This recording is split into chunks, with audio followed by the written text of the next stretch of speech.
ආයුබෝවන් නික්ස්වොයිස් කාලීන පුවත් විකාශය වෙත ඔබව සාදරයෙන් පිළිගනිමු.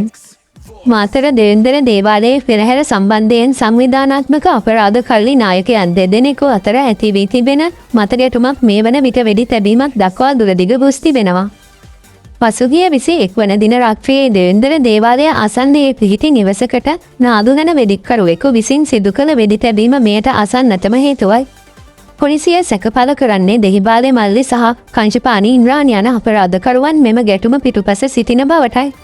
දැනට ලැබී ඇති තොරතුරු වලට අනුව 21 වන දින සිදු කළ වෙඩි තැබීම දෙහිබාලේ මල්ලි නැමැති අපරාධකරුගේ පාර්ශ්වය විසින් මෙහෙයවා තිබෙනවා.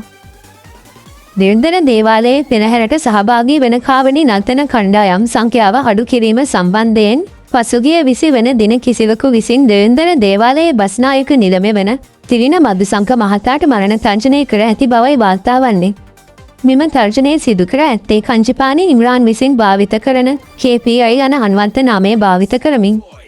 ඊට ප්‍රතිචාර ලෙස දෙහිබාලේ මල්ලි නැමැති අපරාධකරු විසින් කංචිපානි ඉම්රාන්ට මරණ තර්ජනය කරන බව පැවසෙන හඩපටයක්ද සමාජ මාධ්‍ය ඔස්සේ සංසරණය වන බව සඳහන්.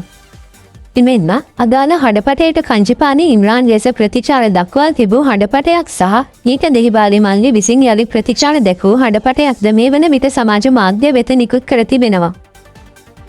තත්වය මෙසේ තිබියදී 21 වන දින රාත්‍රියේ දේන්දර දේවාලයේ සිට මීටර් 200ක පමණ දුරින් පිහිටි නිවසකට මෝටර් රථයකින් පැමිණි නාදුනන තුවක්කුකරුවෙකු විසින් වෙඩි තබා ඇති අතර එම සිදුවීම අසල වූ CCTV කැමරාවකද සටහන්ව තිබුණා.